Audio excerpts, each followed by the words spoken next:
तालबात। हमारा आज का मौजू है म्यार तहकीक। तालबात ये एक तहकीकी जरीदा है जिसको अदारा तहकीकात उर्दू पटना ने शाया किया था। तालबात इससे पहले लेक्चर में आपने जाना कि इसमें 45 के करीब तहकीकी मकालाजात का तनकीदी जायज़ा लिया गया और इन पर लगने वाले एतराज़ात के जवाबात मकाला निगार से वसूल किए गए। बाज़ लोगों ने अपने मकालाजात पर लगने वाले एतराज़ात के जवाबात नहीं दिए, उनको इस रिसाले में शामिल नहीं किया गया। हमारा पहला लेक्चर उर्दू में लखनऊ की अदबी खिदमात के बारे में था, जिसका डॉक्टर नैयर मसूद ने जायज़ा लिया था। अब मकाला निगार की तरफ से जो जवाब मौसूल हुआ वो भी इस रिसाले में शाया हुआ, उसका जायज़ा लेते हैं कि किस तरह से मकाला निगार अपने थीसिस का दिफा करता है और किस तरह से कुछ अपनी गलतियों को तस्लीम करता है।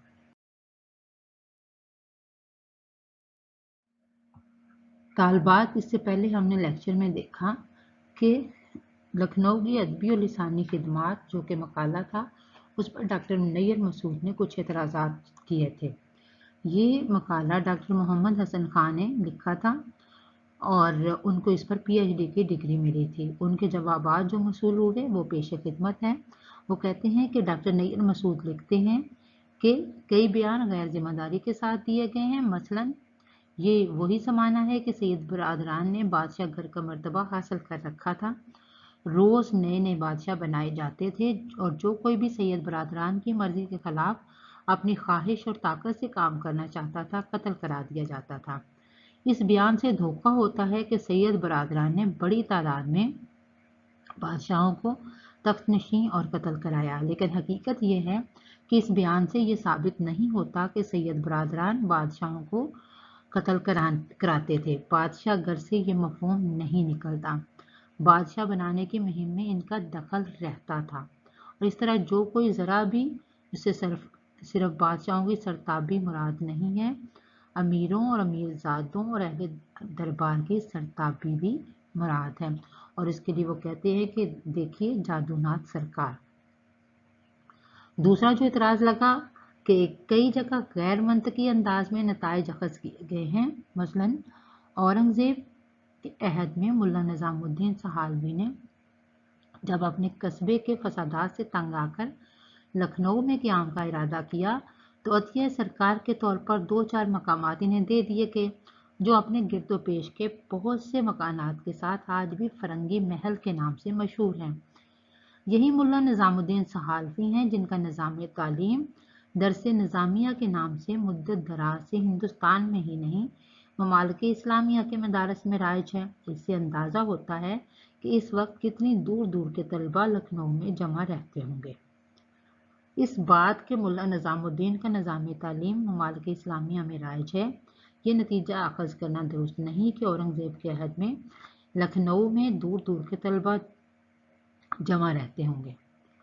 तो मकाला निगार कहता है कि ये नतीजा ऐसा गैर मंतकी नहीं है, क्योंकि राइज होना उस ज़माने में यानी राइज जो उनका नसाब राइज था और ये उस वक्त की बात है जब छापे खाने का रवाज न था। और ये अंदाज़ा इसी तरह से होता था कि जो तालिब इल्म वहाँ से फारुग तहसील होते थे और असातिज़ा के ज़रिए होते थे, तो उन्हीं के से अंदाज़ा होता था कि इनका जो नसाब है वो कहाँ कहाँ फैला हुआ है। तीसरा जो एतराज़ लगाया गया कि तारीखी शख्सियतों के नाम दर्ज करने में एहतियात से काम नहीं लिया गया, तो वो कहते हैं कि मुमकिन है कि सहवे कलम हो कि गलती से ये लिखा गया हो। फिर चौथा एतराज़ जो था कि मोहम्मद शाह के ज़माने में दिल्ली एक तमदनी तजर्बे से गुजर रही थी।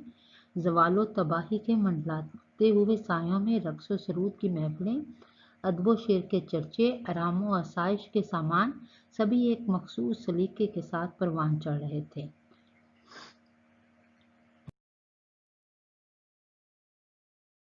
वो कहते हैं कि मेरे इस बयान पर एतराज़ है कि सियासी इस ज़वाल के दौर में ऐशो इशरत की फरावानी को नया तमदनी तजर्बा नहीं कहा जा सकता। बहुत सी सल्तनों का ज़वाल ऐशो आसाइश से पैवस्त रहा है। यानी कि दिल्ली में ये कोई नई सूरत हाल नहीं थी। अक्सर औक़ात ऐसा होता है कि यूँ तो वो सल्तनतें उजड़ रही होती हैं, लेकिन ऐशो आसाइश जो है वो लोग जो है उसके ऐशो आसाइश से गुजर बसर कर रहे होते हैं। दरअसल मोतरस बात को समझे नहीं, ऐशो इशरत की फरावानी कहकर फ़नून लतीफ़ा में नए तमदनी इम्तजाज को मसलन मुसव्वरी में, राजपूत तर्ज मौसीकी में, बंगला वगैरह और ईरान के साथ हिंदुस्तानी अनासर का उभरना मुआशरत में नई शास्त्रीकी से नतीजा है, जिसे देहलवी तमद्दन कहा जा सकता है। तकरीबन तमाम तर जो है ये मोहम्मद शाही दौर का अतिया है। और मज़ीद तफसील के लिए मुलाज़ा हो डॉक्टर सैयद अब्दुल्ला की नक़्द मीर या आखिरी मज़मून और अब्दुल अलीम शरर का गुज़श्ता लखनऊ। वो कहते हैं कि इससे भी अंदाज़ा होता है कि गो वो ऐशो इशरत का दौर था और उसमें फ़नून लतीफ़ा को जो है वो फ़रोग़ मिला। इसमें शक नहीं कि वो बहू बेगम दिल्ली से आने वाले हर शख्स की खातिर व मदारत में कोई दकीका उठा न रखती थी। मेरे इस बयान पर एतराज़ है कि बहू बेगम के वक्त में मालूम नहीं कितने और किस किस्म के लोग दिल्ली से अवध आए। बहू बेगम का इनमें से हर शख्स की खातर करना और इसमें कोई दकीका उठाना रखना मोहताज सबूत ही नहीं खिलाफ क़यास भी है। इसमें शक नहीं, लिख कर इस नाकाबिले बयान यकीन की सेहत पर असरार करना मज़ीद बेहतियाती है। अलावा बरा मैं इस अहद की तहरीरों के मुताले से बहुत से ऐसे देहलवी नवादरों का सुराग मिल सकता है जिनका बहू बेगम से कोई सरोकार ना था। सियाक़ो सबाक़ से ज़ाहिर है कि हर शख्स से मुराद अदबी शख्सियतें हैं और यह ख्याल करना कि किस किस्म के लोग आए होंगे ऐसे दौर में जब सफ़र की इतनी आसानियाँ नहीं थी दुरुस्त नहीं, और ऐसे नौवारतों का सुराग लगाना भी मुश्किल है जिनका बहू बेगम से कोई सरोकार ना था। यानी मकाला निगार कह रहा है कि उस ज़माने में जो अदबी शख्सियतें आती थीं बहू बेगम उनकी खातर मदारत करती थी। फिर जो एतराज़ लगाया गया कि तुरान की तरफ से आने और मिर्ज़ा बैदल के शागिर्द होने की वजह से शाह अफसा जैसे खिलवत नशीन बुजुर्ग ने लखनऊ में शायरी शुरू कर दी होगी। मेरे इस बयान पर एतराज़ है कि अफसा ने तुरान की तरफ से आने की वजह से लखनऊ में शायरी शुरू की होगी। क्यासी तोजी काबिल कबूल नहीं, तुरान की तरफ से आना शायरी शुरू करने का सबब क्यों बन सकता है। मोतरज़ ने ईरानी और तुरानी बहस को नज़रअंदाज कर दिया है जो कि इस दौर में मरकज़ी हैसियत रखती है। ज़्यादातर ईरानी नय्याद हजरात ने फ़ारसी में शायरी इख्तियार की और ये रवायत कायम की, जबकि तुरानी जमात जो खुद सियासत वक्त पर भी असरअंदाज होती थी वो रेख्ता गोई की तरफ यानी उर्दू की तरफ माइल थी। दूसरा एतराज़ के अफसे ने लखनऊ में शायरी शुरू कर दी होगी क्या सराई मुनासिब नहीं। मीर हसन की उम्र 100 साल के करीब और उनको साहिब दीवान बनाए हैं बताते हैं। जाहिर है कि वो मिर्ज़ा बैदल के शागिर्दी के ज़माने में भी शायरी कर रहे होंगे और बैदल की शागिर्दी इख्तियार करने का ज़माना अफसा के क़याम लखनऊ से पहले का होगा। दरअसल मुराद ये है कि लखनऊ के कदीम तरीन शायरों में से थे। ये कहाँ मतलब निकलता है कि अब से लखनऊ आने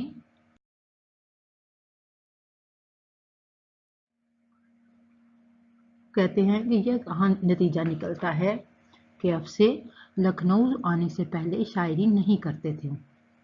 मुराद ये है कि लखनऊ के कदीम तरीन उर्दू शोरा में से थे।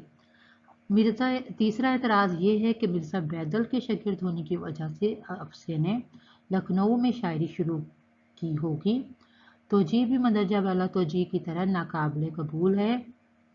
अफसे का लखनऊ में या कहीं भी और किसी भी ज़माने में शायरी शुरू करना उसको बैदल की शागिर्दी के साथ मशरूत नहीं किया जा सकता, बल्कि ज़्यादा इम्कान यही है कि वो शागिर्दी शुरू करने के बाद बैदल के शागिर्द शायरी शुरू करने के बाद बैदल के शागिर्द हुए हों।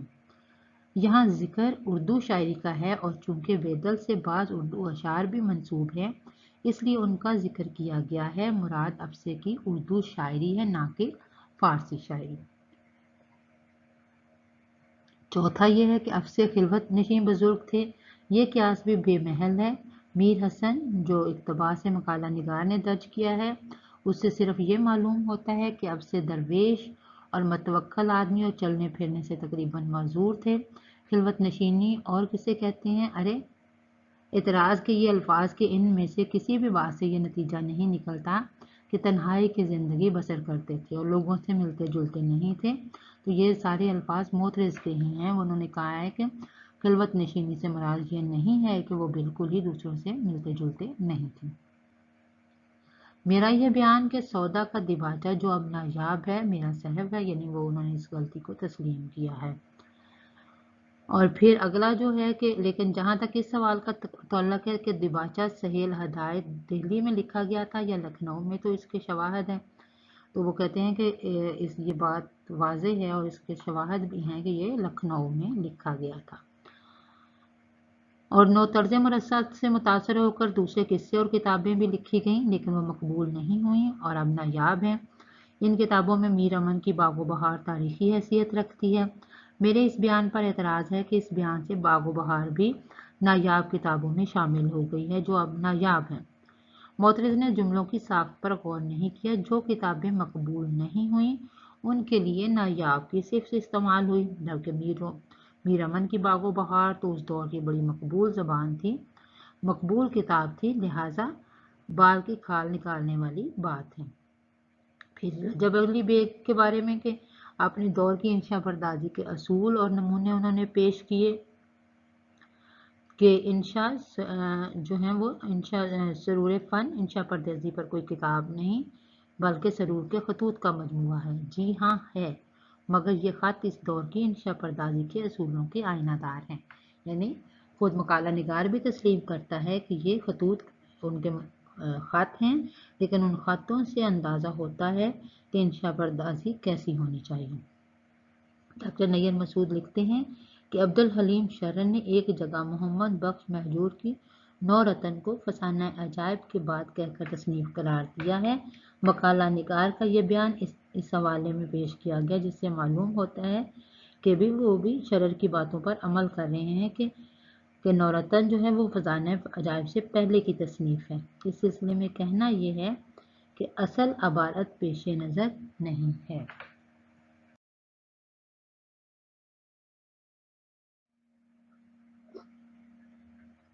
ڈاکٹر نیر مسعود لکھتے ہیں کہ غزل میں واردات عشق اور معاملہ بندی کے مضامین کے سلسلے میں مقالہ نگار کا کہنا ہے کہ ان واردات کی حقیقی اور سچی تصویریں لکھنؤ نے پہلی مرتبہ پیش کی۔ یہ دعویٰ درست نہیں۔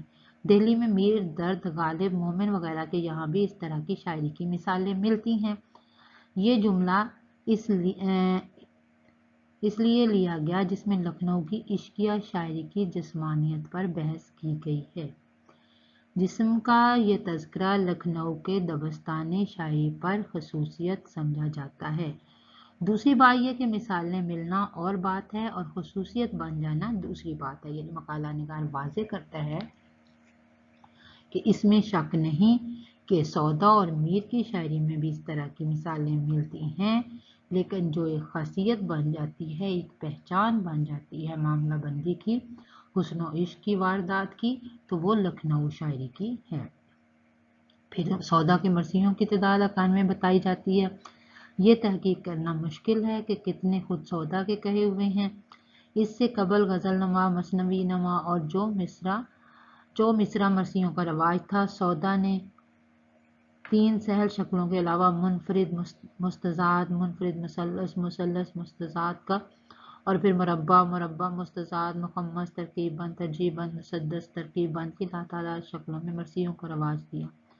اس سلسلے میں ڈاکٹر نیر مسعود لکھتے ہیں کہ جب یہ معلوم نہیں کہ سودا سے منسوب مرثیوں میں کتنے واقعی سودا کے ہیں، تو یہ بھی نہیں کہا جا سکتا کہ یہ جو مرثیے کی مختلف ایتیں گنوائی ہیں یہ سودا نے رائج کی ہوں گی، اور پھر اگر رائج کی بھی ہوں گی تو جب اگر ہم کہتے ہیں کہ ان کے 91 مرثیے ہیں تو ایتیں 91 سے آگے نہیں بڑھ سکتی۔ اس لیے مقالہ نگار نے جو لاتعداد کا لفظ استعمال کیا ہے وہ تحقیقی طور پر جو ہے اس کو محتاط ہو کر بات کرنی چاہیے۔ وہ کہتے ہیں کہ یہ بھی بال کی کھال نکالنے والی بات ہے۔ لاتعداد سے مراد یہ ہے کہ شکلیں بہت سی ہیں، یہ مراد نہیں ہے کہ ان شکلوں کا شمار ہی ممکن نہیں ہے۔ ڈاکٹر نیر مسعود لکھتے ہیں کہ مرثیہ گوئی میں انیس و دبیر کے دور کا ذکر کرتے ہوئے مقالہ نگار لکھتے ہیں کہ اس دور کے बाद उनके भाइयों ने जो है वो मीर अनीस की रवायत को कायम रखा, और जब मिर्ज़ा दबीर का जिक्र किया है तो उन्होंने उनके बेटे को का नाम लिया है और कहा है कि मिर्ज़ा के जो दबीर के बेटे थे उन्होंने अपने उस्ताद का नाम रोशन किया। तो इस जुमले से अंदाज़ा होता है कि मिर्ज़ा औद जो हैं वो दबीर के बेटे भी थे। शागिर्द भी बेटा होने का जिक्र ना करने में कोई क़यामत ना थी, इसलिए कि बात जो है वो शेरी रवायत की हो रही है, लेकिन चूंकि इससे पहले अनस और मुनस को मीर अनीस का भाई बताया जा चुका है, इसलिए यहाँ पर यह गुमान गुजरता है कि औज मिर्ज़ा दबीर के सिर्फ शागिर्दी थे और इनका इसके सिवा कोई रिश्ता ना था। ये तो मकाला निगार कहते हैं कि ये रिश्तेदारी का तज़किरा गैर ज़रूरी है, इसका तज़किरा लाजमी नहीं। लेकिन जब हम देखते हैं कि जब आप एक जगह पे उनके भाइयों का जिक्र कर रहे हैं तो अगर यहाँ भी साथ बेटे का जिक्र कर दिया जाता कि और जो हैं वो मिर्ज़ा के बेटे थे तो वो बात ज़्यादा वाज़ेह हो जाती। डॉक्टर नैयर मसूद लिखते हैं कि मसनवी सहरुल बयान पर बहस करते हुए मकाला निगार फ़ज़ाइल अली ख़ान ने बेक़ैद की मसनवी के मुतल्लक़ कुछ बातें नकल की हैं और लिखते हैं कि इससे ख्याल पैदा होता है कि बेक़ैद की मसनवी से मीर हसन ने कुछ असर लिया होगा, लेकिन इससे ये हरगिज़ लाजिम नहीं आता कि मीर हसन की मसनवी को उसका चरबा करार दिया जाए। मीर हसन की मसनवी का किस्सा यकीनन अच्छी और बिना नहीं है, यानी उसकी बुनियाद इसको हरगिज़ करार नहीं दिया जा सकता, लेकिन नुदरत बयान से जो पहलू पैदा किए गए हैं वो इन्हीं का हिस्सा हैं और इसमें इनका कोई शरीक नहीं। फिर खारजी तफसीलात और जुज़ियात निगारी खालसतन अवध का अतिया हैं और इसमें बेक़ैद या और कोई दूसरा शायर हिस्सा नहीं बता सकता। बेक़ैद की मसनवी मकाला निगार ने देखी नहीं है। इस सूरत में इसकी और सहरुल बयान की मुमासलत या मुगायरत के बारे में इन्हें फ़ैसला नहीं करना चाहिए था। ये फ़ैसला मुसन्नफ़ बहारे बेख़ज़ां का है, यानी मकाला निगार तस्लीम करते हैं कि उसने ये मसनवियाँ बेक़ैद की मसनवी नहीं देखी, उसने ये जो बात की है ये मुसन्नफ़ जिन्होंने बहारे बेख़ज़ां लिखी है उनकी बात को उन्होंने यहाँ कोट किया है। 17वां एतराज़ है कि डॉक्टर नैयर मसूद का ये कहना दुरुस्त है कि मकाला के आखिर में किताबियात के नाम से माखज़ों की फहरिस्त दी है। इसमें ज़्यादातर सिर्फ मुसन्नफ़ और किताब का नाम दिया है, एडिशन की तफसील नहीं दी। इसकी भी सराहत नहीं की कि कौन माखज़ किताब की सूरत में है और कौन सिर्फ मज़मून है। तो मकाला निगार मोहम्मद हसन कहते हैं कि मैं इन गलतियों को तस्लीम करता हूँ। पूरे तहकीकी मकाले की तालबात आप खुद भी जानती हैं कि 4 कापियाँ जो हैं वो करवाई जाती हैं और वो कहते हैं कि 1947-48 के रूह फरसा फ़िरका वाराना फसादात और तकसीम मुल्क के हालात में अपने हाथ से लिखी गई हैं। उन्होंने क्योंकि उस ज़माने में छापे खाने नहीं होते थे, तालबात आपको तो अब सहूलत है कि आप लोग हाथ से पहला मसौदा हाथ से लिखते हैं, फिर उसको कंपोज करवा के तो जो है करवाते हैं, फिर उसको फ़ोटो कापी चाहे 4 उसकी आप करवा लें कॉपियाँ या 5 करवा लें, लेकिन उस ज़माने में हर कापी जो है वो हाथ से लिखी जाती थी। तो कुछ चीज़ें जो हैं वो सहवन जो हैं वो गलत हो जाती हैं। तो वो कहते हैं कि ये वो हालात थे जब हिंदुस्तान और पाकिस्तान जो हैं वो मार्ज़ वजूद में आया, यानी पाकिस्तान जो है वो मार्ज़ वजूद में आया और बरसग़ीर जो है वो 2 हिस्सों में बँट गया। तो वो कहते हैं कि इन हालात में जो है इस तरह की गलतियाँ हो जाना कोई दूरअज़कार बात नहीं है। जहाँ तक किताबों और मुसन्नफ़ों के नामों में गलतियों का सवाल है तो ये गलतियाँ भी मुमकिन हैं। असल मकाला पेशे नज़र नहीं है, क्योंकि जब मोहम्मद हसन इसका जवाब लिख रहे थे तो उनके सामने अपने मकाले की कोई कापी मौजूद नहीं थी। वो कापियाँ उन्होंने अपनी यूनिवर्सिटी में जमा करवा दी थी और जो हालात रहे फ़िरका वाराना फसादात के दौरान तो उनको खुद जो है वो कोई कापी इसकी नहीं मिली। लिहाजा कुछ जो तहकीकी एतराज़ात नैयर मसूद साहब ने लगाए उनको मोहम्मद हसन साहब ने तस्लीम किया है और कुछ एतराज़ात की उन्होंने खुलकर वजाहत कर दी है کہ جو جائزہ کار ہیں انہوں نے خام خواہ جو ہیں یہ غلطیاں نکالی ہیں۔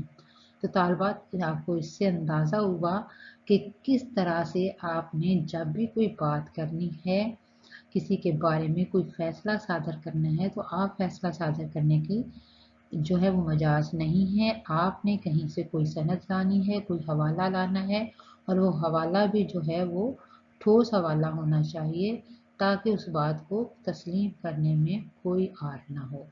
تو آپ نے دیکھا کہ کس طرح سے لکھنؤ کی ادبی خدمات پر یہ جو تھا وہ تحقیقی مقالہ لکھا گیا، اور ڈاکٹر نیر مسعود نے کس طرح اس کا جائزہ لیا اور اس کی چھوٹی چھوٹی جو مقالہ نگار سے جو غلطیاں سرزد ہوئی تھیں ان کی بات کی۔ تو مقالہ نگار نے اس کے کچھ جوابات دیے لیکن وہ مطمئن نہیں کر سکے۔ اس کی وجہ انہوں نے یہ بھی بتائی کہ چونکہ وہ روح فرسا فسادات تھے، فرقہ وارانہ فسادات ہو رہے تھے اس زمانے میں، وہ کتابیں وہ جو مقالہ وہ ہاتھ سے لکھا گیا تو ہم ان کی اس بات کو تسلیم کرتے ہیں، لیکن طالبات کوئی بھی تخلیقی کام جو ہے وہ اس کے لیے کبھی بھی جو ہے وہ اسپیشل وقت میسر نہیں آتا، کبھی یوں نہیں ہوتا کہ اچھا وقت آئے گا تو ہم یہ کام کریں گے، بلکہ ہمیں انہی مشکلات میں اپنی تحقیق کو انجام دینا ہوتا ہے اور اس کو آخر تک پہنچانا ہوتا ہے۔ لیکن یہ جو چھوٹی چھوٹی چیزیں ہیں ان کو ہم نے ان کا خیال رکھنا ہے۔ طالبات جب آپ اپنا تحقیقی سفر شروع کریں گی اور ابھی آپ جو آپ اپنی اسائنمنٹس لکھ رہے ہیں ان میں بھی آپ نے ان تحقیقی اصولوں کو مد نظر رکھنا ہے۔ مجموعی طور پر دیکھا جائے تو ڈاکٹر قاضی عبدالودود کی اور ان کے شاگردوں کی یہ جو کاوش ہے وہ قابل تحسین ہے اور ہم اس پر ان کو خراج عقیدت پیش کرتے ہیں۔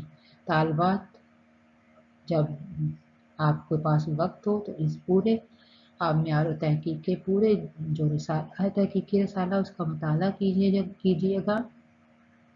بہت ہی نایاب قسم کا یہ تحقیقی رسالہ ہے۔ بہت شکریہ۔